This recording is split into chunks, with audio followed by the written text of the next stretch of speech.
My own daughter looked me in the eye and called me a burden. "Just another mouth to feed," she said, her voice carrying the same dismissive tone she'd use for a stray dog. I watched her push those papers across the kitchen table, the same table where I'd built her dollhouse, taught her to play chess, celebrated every milestone of her life. My hands didn't shake as I signed. They should have, but they didn't. She had no idea what she'd just done to herself. She thought she was discarding a burden. What she'd actually done was set in motion a chain of events that would soon tear her perfect little world apart, piece by piece, and I was going to enjoy watching every single moment of it. Before we continue, please subscribe to stay updated on our latest stories, and feel free to share your thoughts in the comments. Dad, I brought you those light bulbs you needed, Celeste called out as she walked through my front door, her arms loaded with grocery bags and that bright smile that had melted my heart for 37 years. I looked up from the newspaper spread across my kitchen table, feeling that familiar warmth bloom in my chest. Here she was again, my devoted daughter, taking time out of her busy schedule to help her old man. The afternoon sunlight caught her auburn hair, the same shade as her mother's, and for a moment I was transported back to when she was 8 years old, standing in this very kitchen, covered in flour after our disastrous attempt at making pancakes together. "You didn't have to drive all the way over here for that," I said, though we both knew I was grateful. At 73, I could still manage most things, but Celeste had this way of anticipating what I needed before I even realized it myself. "How much do I owe you?" "Don't be silly," she laughed, that musical sound that reminded me so much of her mother. "It's just a few bulbs. Besides, I was in the neighborhood anyway." She began unpacking the bags on my counter, and I watched her move with practiced efficiency through my kitchen. This was my daughter, the one who called every Sunday, who never missed my birthday, who had taken over handling my doctor's appointments when my memory started getting a bit foggy. The daughter who had insisted on having my mail forwarded to her address just to help organize things, who had gently suggested I might want to consider simplifying my finances by letting her manage some of my accounts. "Oh, and I picked up that tea you like," she said, pulling out a box of Earl Grey, the one Mom used to make. My throat tightened. She remembered. Of course she remembered. Celeste had always been thoughtful like that. Always. Her phone buzzed. She glanced at the screen and something flickered across her face. A look I couldn't quite place. "Sorry, Dad. I need to take this. Work stuff." "Sure, sweetheart. I'll just be—" But she was already walking toward the living room, phone pressed to her ear. "Hey," I heard her say, her voice dropping to that professional tone she used for business calls. I turned back to my newspaper, but the words seemed to blur together. Something felt different today, though I couldn't put my finger on what.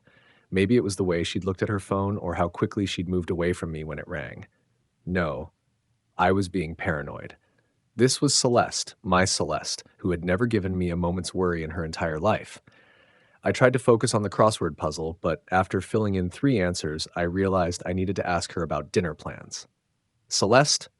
I called out. "Honey, do you want to stay for—" No response. "Celeste?" Still nothing. The murmur of her voice carried from the living room, but I couldn't make out the words. Probably just stepped out onto the porch for better reception. I stood up, my knees protesting slightly, and walked toward the sound of her voice. "Honestly, I don't know how much longer I can keep this up," she was saying, and I paused just outside the living room doorway. Her tone was different now, sharper, more frustrated than I'd ever heard it. "He's becoming such a burden, Garrett. I mean, he can barely remember to take his medication without me checking on him every day." My blood turned to ice in my veins. I know," she continued, and I could hear her pacing now, her footsteps moving back and forth across my hardwood floors. "I've been playing the good daughter routine for months now, but it's exhausting. Every weekend it's something. Groceries, doctor appointments, fixing this, organizing that, and he just sits there, completely oblivious to how much of my life he's consuming." The newspaper I'd been holding slipped from my fingers, but I caught it before it could hit the floor. My hands were trembling now, something they hadn't done when I'd signed those papers just an hour ago. "The nursing home tour is scheduled for Thursday." Celeste's voice carried on, each word hitting me like a physical blow. Sunset Manor. I looked at their pricing, and with his pension and Social Security, we can just barely cover it. The trick is getting him to agree to go voluntarily. I've been working on it for weeks, dropping little hints about how nice it would be to have people around his own age, how he wouldn't have to worry about maintaining the house anymore. I pressed my back against the wall, my heart hammering so hard I was sure she could hear it from the next room. This couldn't be real. This couldn't be my Celeste, my devoted daughter who had just been smiling at me, who had brought me tea because she remembered it was Mom's favorite. "Trust me, once he's settled in there, it'll be better for everyone," she said, and I could hear the smile in her voice now. Not the warm smile she'd given me earlier, but something colder, more calculating. I'll finally have my life back, and he'll have professional care. It's win-win, really. He just doesn't see it yet. I stood there in the hallway, feeling as though the ground had opened up beneath my feet. 47 years of marriage had taught me to recognize the sound of deception, but I had never, not once, expected to hear it from my own child. Every visit, every grocery run, every concerned phone call, it had all been performance. A carefully orchestrated campaign to ease me out of my own life. "Look, I have to go," Celeste said suddenly. "He's probably wondering where I am. I need to keep up appearances until everything's finalized. But Garrett, this is almost over. Just a few more weeks of pretending to care, and then we can finally move on with our lives." I heard her footsteps approaching the doorway and quickly stepped back into the kitchen, grabbing the first thing I could find, a dish towel, and began wiping down the already clean counter. By the time she appeared in the doorway, I had composed my face into what I hoped looked like casual interest. "Everything okay with work?" I asked, my voice somehow steady despite the earthquake happening inside my chest. "Oh, you know how it is," she said with that same bright smile, the one I now recognized as a mask. "Just some client drama, nothing I can't handle." She walked over and gave me a quick hug, and I had to force myself not to recoil from her touch.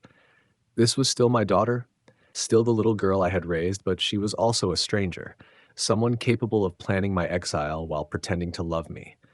"I should probably head home," she said, already gathering her purse. "Brad's expecting me for dinner, but I'll call you tomorrow, okay?" "Of course, sweetheart," I managed. "Drive safely." I walked her to the door, kissed her cheek, and waved goodbye as she drove away, just like I had done hundreds of times before. But this time, as I watched her taillights disappear down my street, I knew with crystal clarity that my daughter had just made the biggest mistake of her life. She thought she was playing chess while I was playing checkers. What she didn't know was that I had been playing chess longer than she'd been alive, and she had just shown me all her pieces. I stood at my kitchen window long after Celeste's car had disappeared, watching the empty street as if it might somehow provide answers to questions I didn't even know how to ask. My reflection stared back at me from the glass, a 73-year-old man who had just discovered that his entire world was built on lies. This couldn't be real. This had to be some kind of misunderstanding, some conversation taken out of context. The Celeste I knew, the daughter who had cried when we had to put down our old dog Max, who had spent her entire high school graduation speech thanking me and her mother for our sacrifices. That woman couldn't be the same person who had just coldly discussed warehousing me like an unwanted piece of furniture. But even as I tried to rationalize it away, the words kept echoing in my mind with crystalline clarity. Just a few more weeks of pretending to care.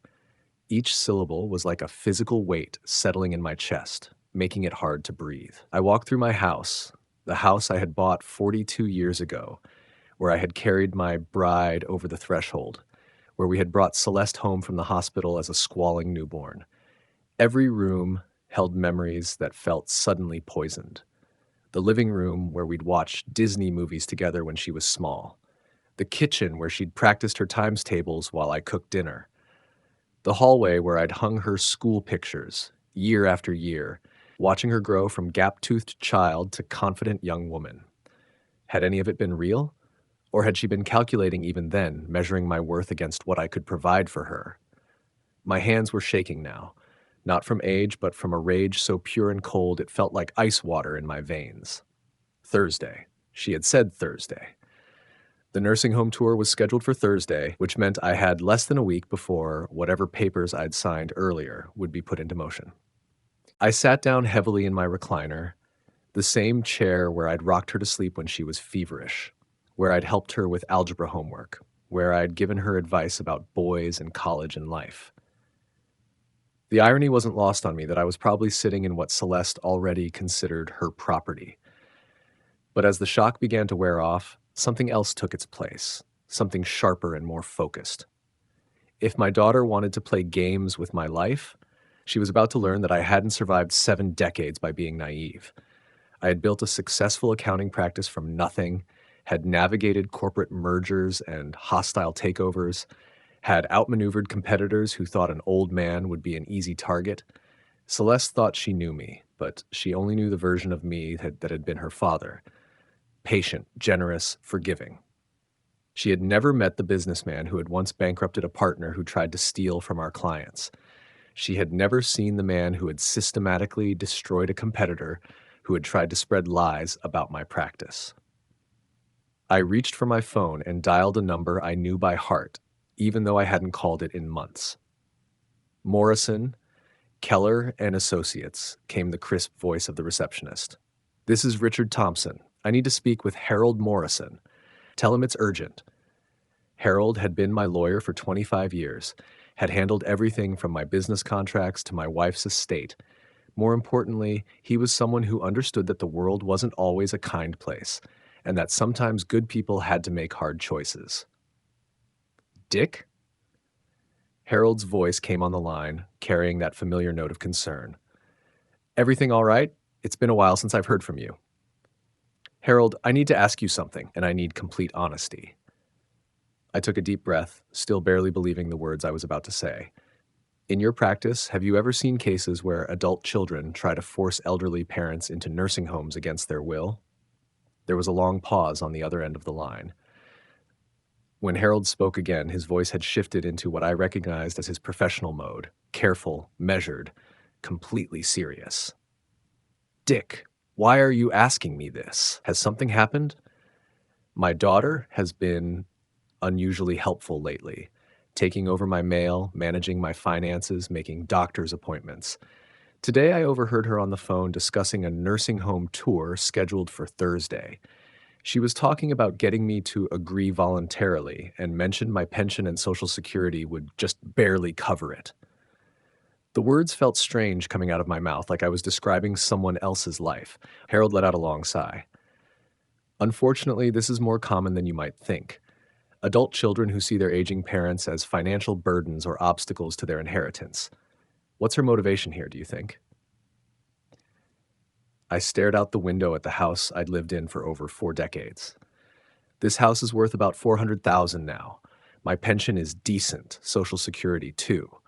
If I'm in a nursing home, she'd have control over everything. The house, my income, my savings. Plus, she wouldn't have to deal with the burden of caring for me anymore. And what makes you think she's planning to do this against your will? Because she was talking about pretending to care and keeping up appearances until everything was finalized. Harold, she called me a burden, said she was exhausted from playing the good daughter routine. My voice cracked slightly on those words. Jesus, Dick, I'm sorry. Harold was quiet for a moment. The financial incentive is certainly there. If she can get you declared incompetent or get power of attorney, she could sell your house, manage your income, make all your medical decisions. Some of these nursing homes cost $3,000 to $5,000 a month. She'd pocket the difference between that and your actual income. So, what's the usual playbook for something like this? They start by isolating you from other family or friends, taking control of your finances and mail, scheduling medical appointments with doctors who might support a competency evaluation. Then they either manipulate you into signing documents you don't understand, or they petition the court for guardianship claiming you can't care for yourself. My blood ran cold. The mail forwarding, the doctor appointments, she's been setting this up for months. Dick, if this is really what's happening, You need to understand, once she gets the right legal documents in place, it becomes very difficult to reverse. And if she's already scheduled that nursing home tour, what kind of timeline are we looking at? If she's moving this fast, probably days or weeks. She'll want to strike while she has momentum and before you realize what's happening. Harold paused. But Dick, you called me, which means you do realize what's happening. That gives you options. What kind of options? Well, for starters, you're clearly competent. You're having a rational conversation about a complex situation. If she tries anything legally, we can fight it. But more importantly, if you suspect she's going to try to manipulate you into signing something, we can be prepared. Prepared how? Document everything. Record conversations if it's legal in your state. Get a medical evaluation from an independent doctor proving your competency. And Dick? His voice grew harder.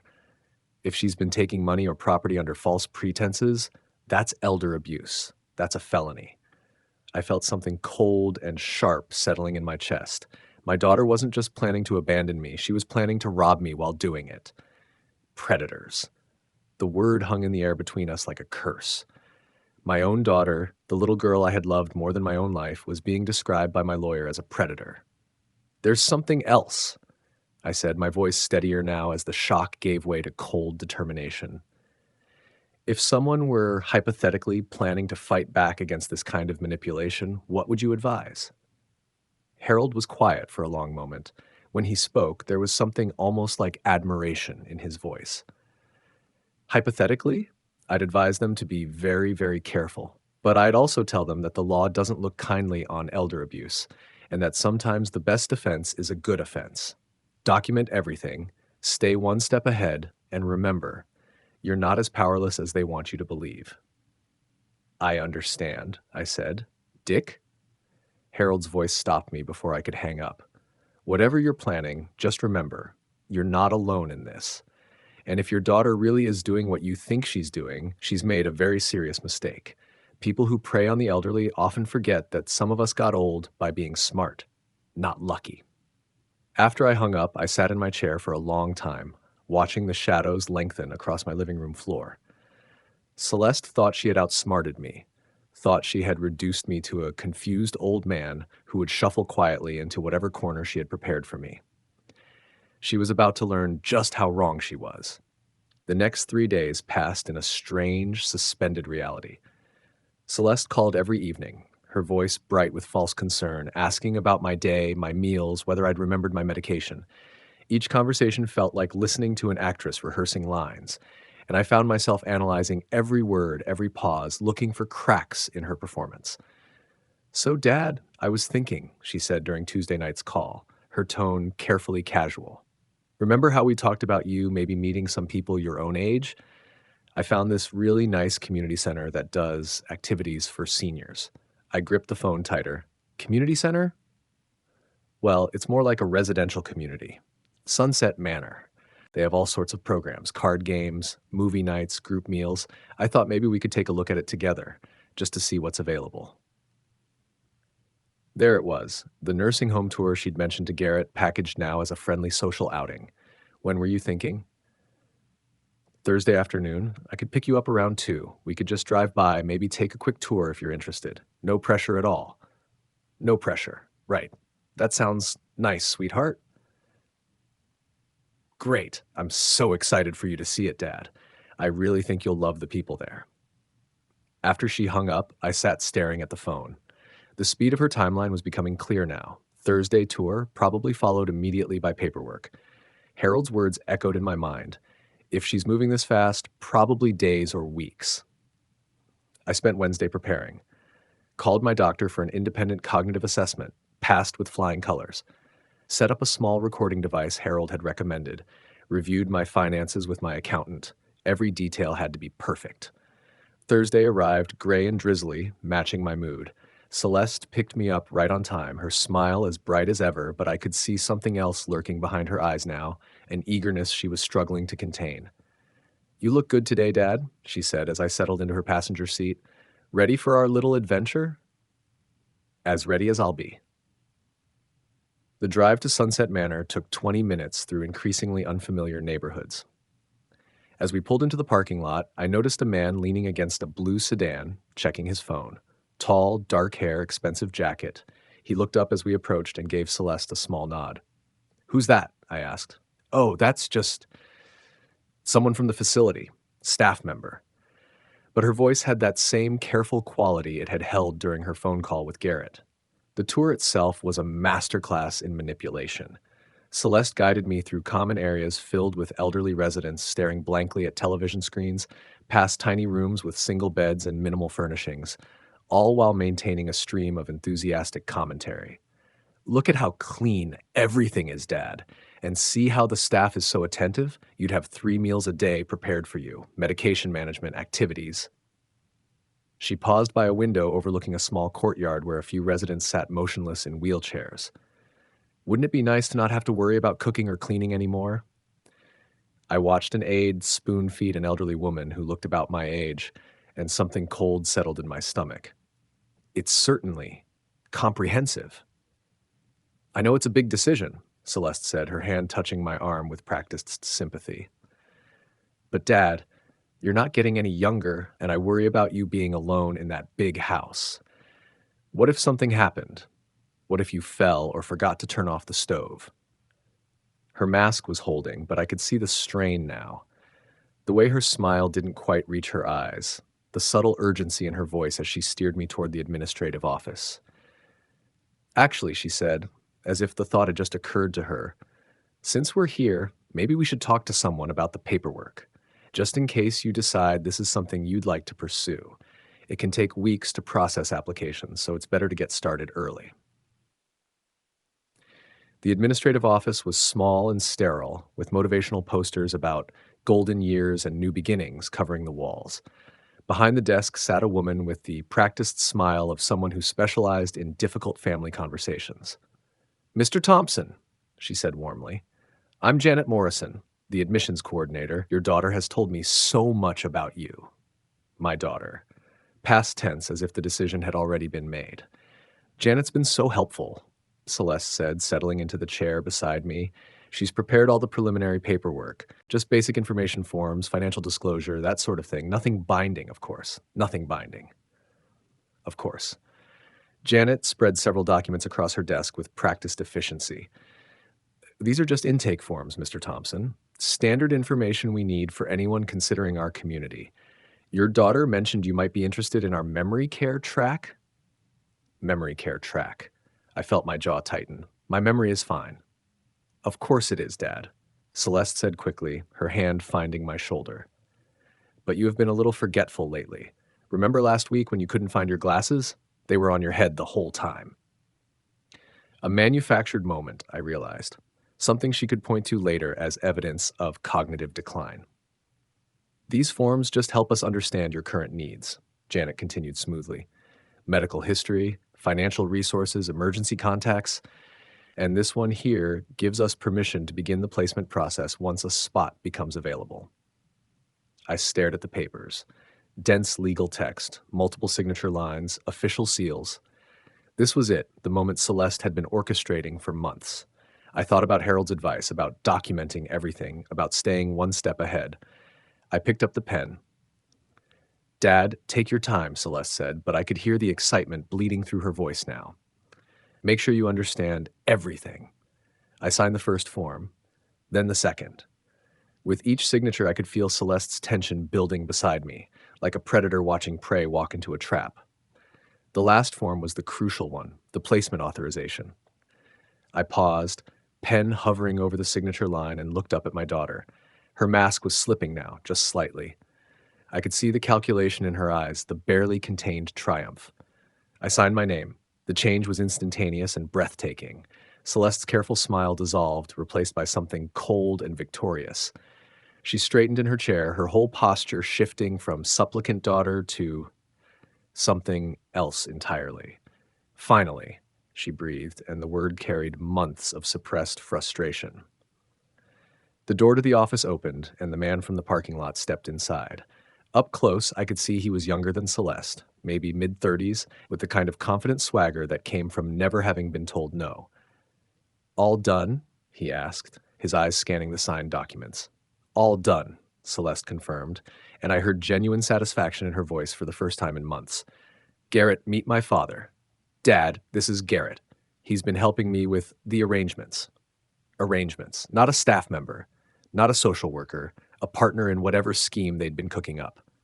Nice to finally meet you, Dick, Garrett said, not bothering to extend his hand. Celeste has told me so much about you. The temperature in the room seemed to drop 10 degrees. Janet Morrison was suddenly very busy shuffling papers, her professional smile faltering as she sensed the shift in dynamics. You know, Celeste said, leaning back in her chair with an expression I'd never seen before. Cold, calculating, almost cruel. I really thought this was going to be harder. I've been playing the devoted daughter for so long, I almost forgot what it felt like, to be honest.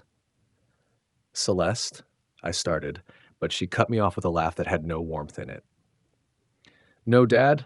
We're done pretending now. You signed the papers. The charade is over. She turned to Garrett with a look of pure relief. God, you have no idea how exhausting it's been. The weekly visits, the fake concern, pretending to care about his stupid stories about the good old days. Garrett leaned against the wall, clearly enjoying the moment. At least it's done now. When can we list the house? House will be on the market by next week, Celeste said matter-of-factly. His pension and Social Security will more than cover this place, and we'll pocket the rest. Plus, I won't have to waste every weekend playing nursemaid to someone who should have figured out how to take care of himself by now. I sat there, listening to them discuss my life like I was already dead, feeling something dark and cold crystallizing in my chest. This wasn't just betrayal. This was calculated cruelty from someone I had loved unconditionally for 37 years. What about Brad? I asked quietly, the question slipping out before I could stop myself.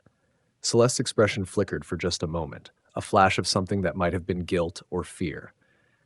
Brad doesn't need to know the details, she said quickly.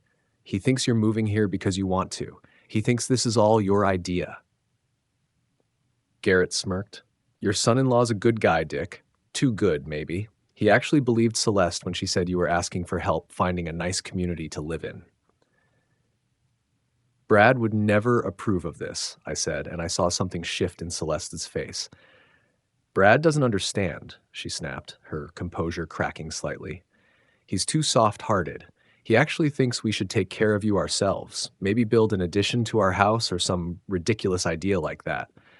He doesn't see how much of a burden you've become. So, you're lying to your own husband.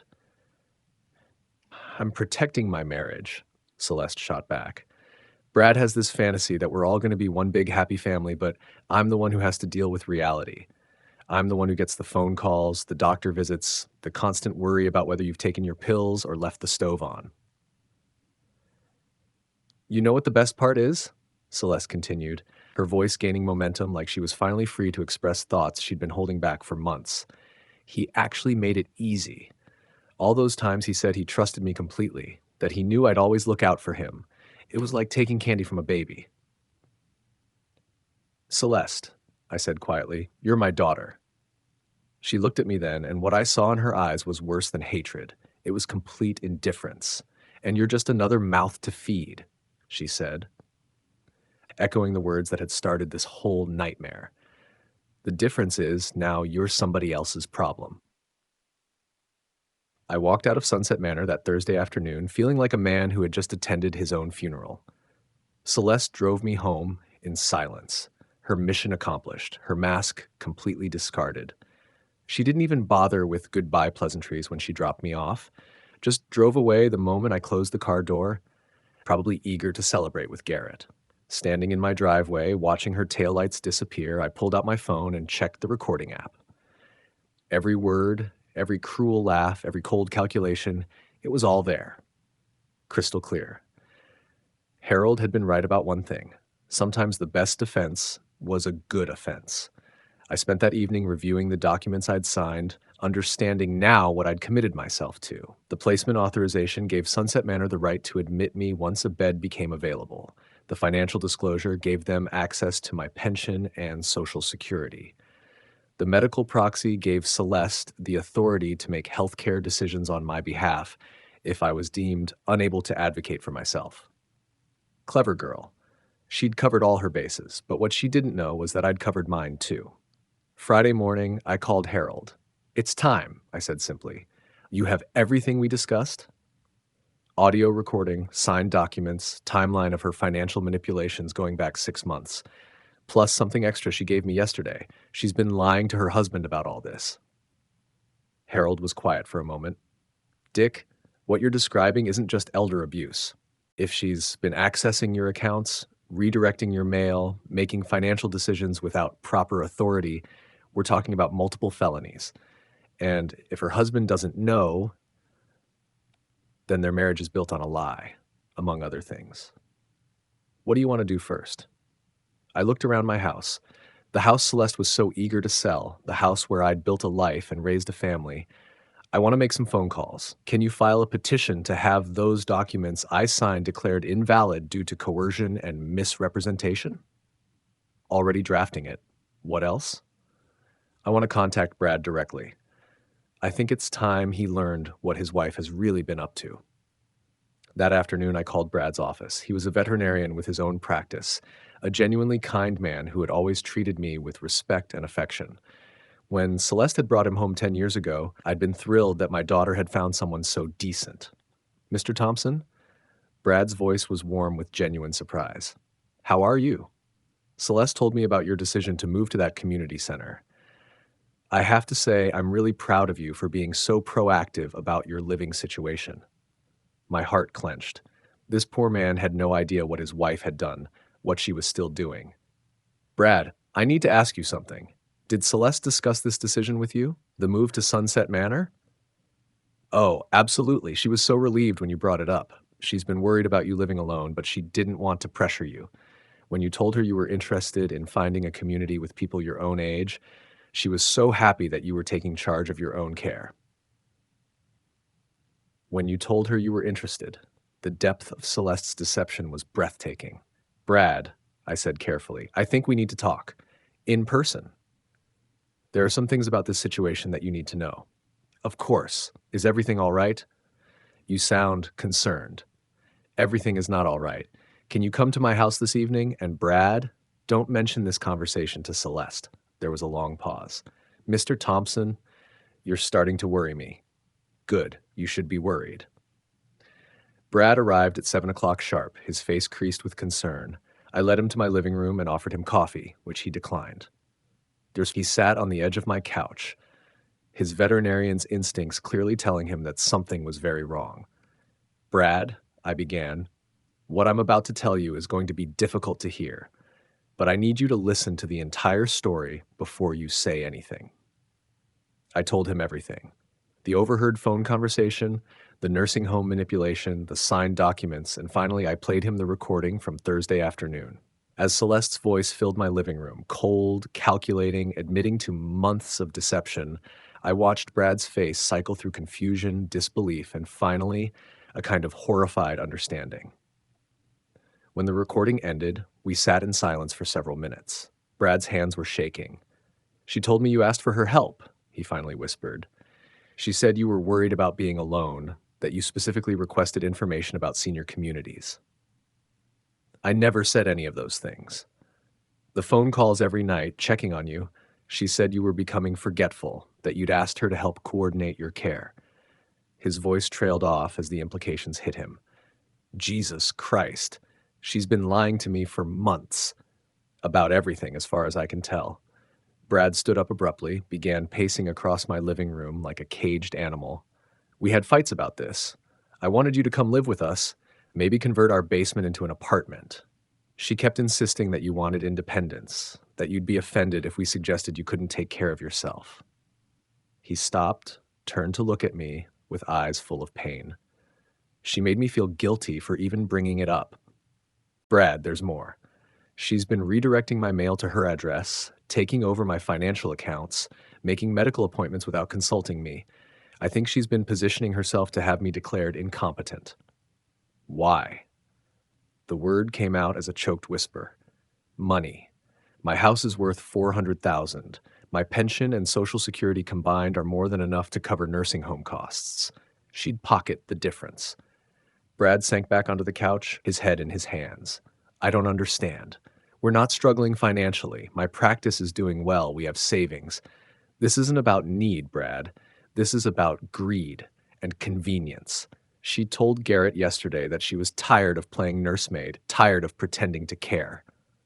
Who the hell is Garrett? I described the man from the nursing home, the way he and Celeste had celebrated together after I'd signed the documents.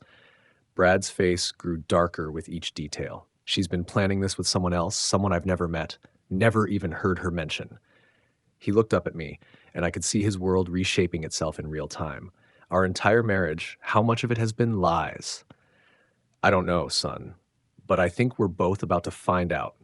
Brad was quiet for a long moment, processing everything I'd told him. When he spoke again, his voice was different, harder, more resolved. What can I do to help? Are you sure? This is going to get ugly. She's your wife. She was my wife, he corrected, and there was something final in his tone. The woman I married wouldn't be capable of this. The woman I married loved you, respected you. Whatever this isn't the person I thought I knew. I felt a surge of affection for this decent man who had just watched his world crumble and was still thinking about how to help others. There is something, I said, but it requires you to pretend you don't know any of this, at least for now. What do you need me to do? I need you to be exactly who you've always been around Celeste, supportive, trusting, believing her version of events, and I need you to pay attention to everything she does, everything she says. If she's been lying about this, she's probably been lying about other things too. Brad nodded slowly. How long? Not long. My lawyer is already working on having those documents declared invalid. Once that happens, Celeste is going to realize that her plan has failed. And when it does, what? I smiled, and I realized it was the first genuine smile I'd felt in days. When it does, Brad, we're going to watch her world fall apart exactly the way she tried to make mine fall apart. The only difference is she's going to deserve every second of it. The weekend passed with an eerie normalcy. Celeste called Saturday evening to check in, her voice artificially bright as she asked about my day, whether I was excited about my upcoming move. I played my part perfectly, confused, compliant, grateful for her guidance. Behind her words, I could hear the satisfaction of someone who believed she'd already won. What she didn't know was that Harold had filed the petition Friday afternoon, and that by Monday morning, Sunset Manor would receive official notice that all documents I'd signed were being contested on grounds of elder abuse and coercion. She also didn't know that her husband now saw her for exactly what she was. Brad called me Sunday night after Celeste had gone to bed. His voice was tight with controlled anger.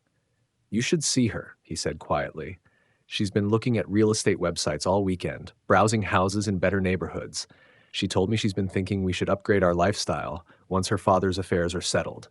Those were her exact words. "Affairs are settled." Like you're already dead. How are you holding up? I keep looking at her and wondering who the hell I married.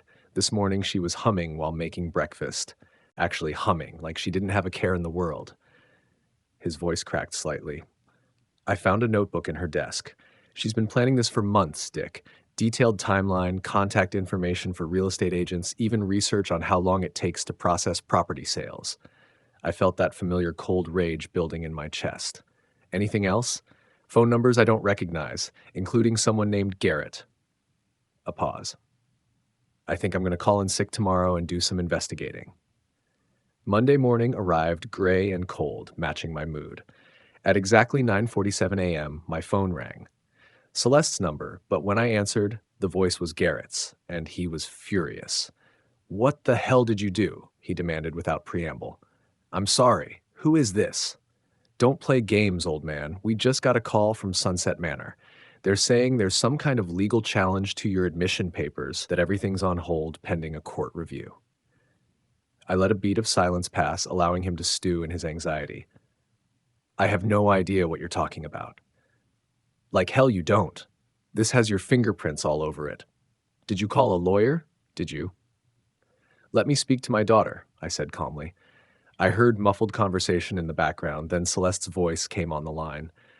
The artificial sweetness was completely gone now. replaced by something sharp and dangerous. Dad, what's going on? We're getting calls about problems with your admission. Did you talk to someone about changing your mind? Celeste, I signed those papers just like you asked. I don't understand what the problem could be. Don't lie to me. Her voice was ice cold now. Someone contacted a lawyer. Someone filed papers with the court. The nursing home is saying they can't process your admission until this gets resolved. Maybe there was some kind of misunderstanding. There's no misunderstanding, she exploded, her careful facade finally cracking completely. You're trying to sabotage this, aren't you? After everything I've done for you, after all the time I've wasted playing the devoted daughter, you're going to screw this up. There it was, the real Celeste, the one she'd been hiding for months. I found myself almost admiring her consistency. I don't know what you want me to say, sweetheart. I want you to call your lawyer and withdraw whatever complaint you filed. I want you to fix this mess. What lawyer? Don't insult my intelligence. Nobody files court petitions by accident. You hired someone and now you're going to unhire them. I was quiet for a moment, letting her desperation build. And if I don't? The silence on the other end was profound.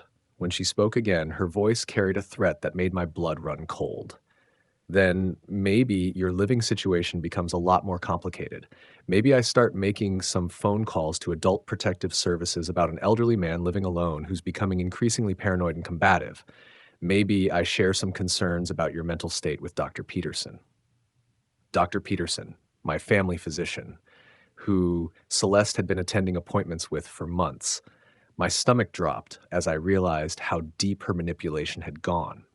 You've been planning this for a long time, I said, longer than you know, and I have backup plans for my backup plans. So I suggest you think very carefully about what you want to do next. The line went dead. I sat staring at my phone, understanding finally that this wasn't just about greed or convenience. This was about control. Celeste didn't just want my money. She wanted my complete capitulation. She wanted me to thank her for destroying my life. My phone rang again. Harold. Dick, we've got a problem. What kind of problem? I just got a call from someone claiming to be your daughter's attorney. Very aggressive, very well prepared. They're threatening to file a counter petition claiming you're mentally incompetent and that your legal challenge is evidence of declining cognitive function. Can they do that? They can try. And if they have medical documentation suggesting cognitive decline. He trailed off. Dick, have you been seeing a doctor regularly? Someone your daughter has access to? Dr. Peterson. Celeste had been attending my appointments, taking notes, asking pointed questions about my memory, my decision-making capabilities. She'd been building a case for months. Harold, they're going to claim I'm not competent to challenge my own documents. That's exactly what they're going to claim. It's actually a brilliant strategy. Use your attempt to fight back as evidence that you're not capable of making rational decisions. I felt the walls closing in. Celeste hadn't just been planning to warehouse me. She'd been planning to completely destroy my legal standing. If she succeeded in having me declared incompetent, I'd lose everything. My house, my finances, my freedom, even my right to make my own medical decisions. What are our options? We fight fire with fire. I'm calling in some favors. Getting you an independent psychiatric evaluation from someone they can't influence. We document everything they've done, every lie they've told, every manipulation they've attempted. And Dick? Yeah? We go nuclear. No more playing defense. If your daughter wants to destroy your life, we make sure she loses everything in the process. I thought about Brad, about the notebook full of planning, about the months of calculated deception. I thought about Celeste humming while she planned my exile, shopping for houses with money she planned to steal from me. Do it, I said. All of it. Dick, once we start down this path, there's no going back. Are you sure? I looked around my living room at the photos of Celeste as a child, the Father's Day cards she'd made me over the years, the memories of a daughter who had apparently never existed. Harold, I said, she started this war. Now let's finish it. Tuesday morning, everything came to a head. I was sitting in my kitchen, reading the newspaper and waiting for Harold's call, when I heard a car door slam in my driveway. Through the window, I saw Celeste storming toward my front door, her face twisted with rage. Behind her, Garrett followed at a more cautious distance. She didn't bother knocking. The front door burst open and she marched into my kitchen like she owned the place, which I supposed she thought she did. "Enough," she said, slamming her purse down on my table. "This ends today." I folded my newspaper carefully, taking my time. "Good morning, Celeste. You look upset." "Don't." Her voice was sharp enough to cut glass. "Don't sit there and pretend you don't know exactly what you've done. That lawyer of yours filed a motion yesterday claiming I've been manipulating you. They're asking for a full investigation into my finances, my communications, everything." Garrett appeared in the doorway, his earlier confidence replaced by something that looked suspiciously like fear. "Mr. Thompson, we need to talk. This situation has gotten out of hand." "Has it?" I leaned back in my chair, studying them both. "I'm just an old man who signed some papers. What situation could there possibly be?" Celeste's composure snapped completely. "You recorded us," she screamed. "At the nursing home. You recorded our conversation and gave it to your lawyer." I blinked innocently. "I don't know what you mean." "The hell you don't. They played it back to us yesterday. Every word, every detail. You recorded us admitting to... She stopped, realizing she was about to confess to crimes in front of a witness. "Admitting to what, sweetheart?" Her hands were shaking now, with rage or fear or both. "You can't use that recording. It's illegal. You didn't have our consent." "Actually," I said calmly, "in this state, only one party needs to consent to record a conversation. Since I was part of that conversation, the recording is perfectly legal." Garrett stepped forward, his face pale. "Look, maybe we can work something out. Nobody needs to get hurt here." Hurt, I stood up slowly, feeling my full height for the first time in months. "Garrett, the only person who's been getting hurt here is me. But that's about to change." "What do you want?" Celeste demanded. "Money? Fine, I'll give you money. Just call off your lawyer and withdraw your complaint." "What I want," I said, walking to my kitchen drawer and pulling out a manila folder, "is for you to understand exactly how thoroughly you've destroyed your own life." I opened the folder and spread its contents across the table: bank statements, phone records, email printouts, legal documents. Celeste's face went white as she recognized what she was looking at. "Brad's been very helpful," I said conversationally. "Amazing what a husband can access when he puts his mind to it. Did you know he found your secret bank account? The one where you've been depositing money transferred from my accounts?" "Those were legitimate," she started. "Embezzlement," I interrupted. 8 months of systematic theft, documented down to the penny. That's a felony, Celeste." Garrett was backing toward the door now. "I don't know anything about stolen money. This was just about helping with elder care arrangements." "Oh, Garrett," I pulled out another set of documents.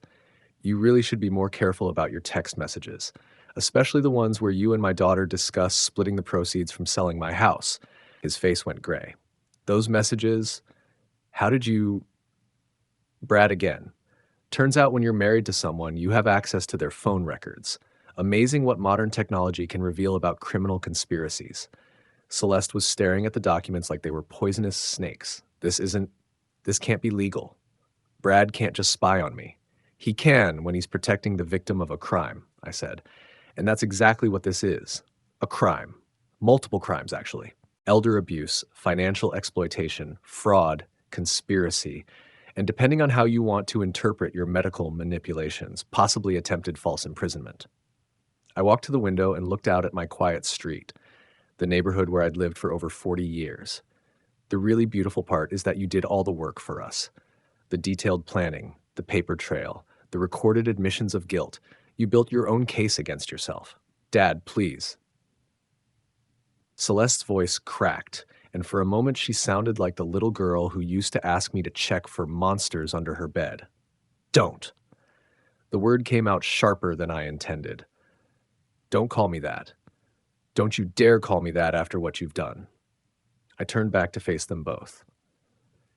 "Here's what's going to happen. In about 10 minutes, Detective Reynolds from the Elder Abuse Unit is going to arrive here to take your statements. Harold has already submitted our evidence to the district attorney's office. They're very interested in prosecuting what they're calling one of the most systematic cases of elder abuse they've seen this year." Celeste's legs seemed to give out. She sank into one of my kitchen chairs, her face the color of ash. "This will destroy me. my job, my reputation, my marriage. Your marriage was already over the moment Brad learned what you really are, I said coldly. He filed for divorce yesterday. He's also pressing charges for fraud. Apparently, some of the money you stole from me was used to pay down the mortgage on your house.